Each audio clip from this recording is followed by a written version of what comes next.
ವೇತನವನ್ನು ಪರಿಷ್ಕರಿಸಲು ನಮ್ಮ ಸರ್ಕಾರ ನಿಶ್ಚಯಿಸಿರುತ್ತದೆ.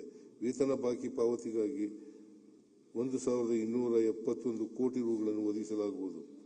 ರಾಜ್ಯ ರಸ್ತೆ ಸಾರಿಗೆ ನಿಗಮಗಳ ಸೇವೆಯನ್ನು ಉತ್ತಮಪಡಿಸಲು 2025-26ನೇ ಸಾಲಿನಲ್ಲಿ ಘೋಷಿಸಿದ 2,000 ಡೀಸೆಲ್ ಬಸ್ಸುಗಳನ್ನು ಖರೀದಿ ಮೂಲಕ ಒದಗಿಸಲು ಈಗಾಗಲೇ ಕ್ರಮ ವಹಿಸಲಾಗಿರುತ್ತದೆ.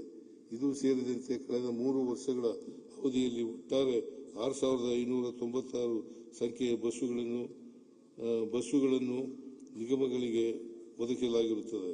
2026-27ನೇ ಸಾಲಿನಲ್ಲಿ 1,000 ಡೀಸೆಲ್ ಬಸ್ಸುಗಳನ್ನು ಒದಗಿಸಲಾಗುವುದು. ವಿಶ್ವ ಬ್ಯಾಂಕ್ ನೆರವಿನೊಂದಿಗೆ 2,000 ಕೋಟಿ ರುಗಳ ಮೊತ್ತದ ಕರ್ನಾಟಕ ಎಲೆಕ್ಟ್ರಿಕ್ ಬಸ್ ಪ್ರೋಗ್ರಾಂ ಯೋಜನೆಯನ್ನು ಅನುಷ್ಠಾನಗೊಳಿಸಲಾಗುವುದು. ಇದರಡಿ ಬಿಎಂಟಿಸಿ ಸಂಸ್ಥೆಯ 32 ಹಾಗೂ ಇತರ ರಸ್ತೆ ನಿಗಮಗಳ 62 ಎಲೆಕ್ಟ್ರಿಕ್ ಬಸ್ ಡಿಪೋಗಳನ್ನು ಅಭಿವೃದ್ಧಿಪಡಿಸುವುದರೊಂದಿಗೆ 4,000 ವಿದ್ಯುತ್ ಚಾಲಿತ ಬಸ್ಸುಗಳನ್ನು ಒದಗಿಸಲಾಗುವುದು.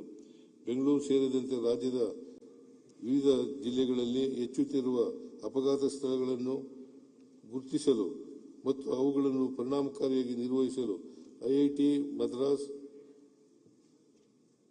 ಮತ್ತು ಎನ್ಐಸಿ ಯವರ ಸಹಯೋಗದೊಂದಿಗೆ ಡ್ಯಾಶ್ ಬೋರ್ಡ್ ಒಳಗೊಂಡ ಆಧುನಿಕ ತಂತ್ರಾಂಶವನ್ನು 5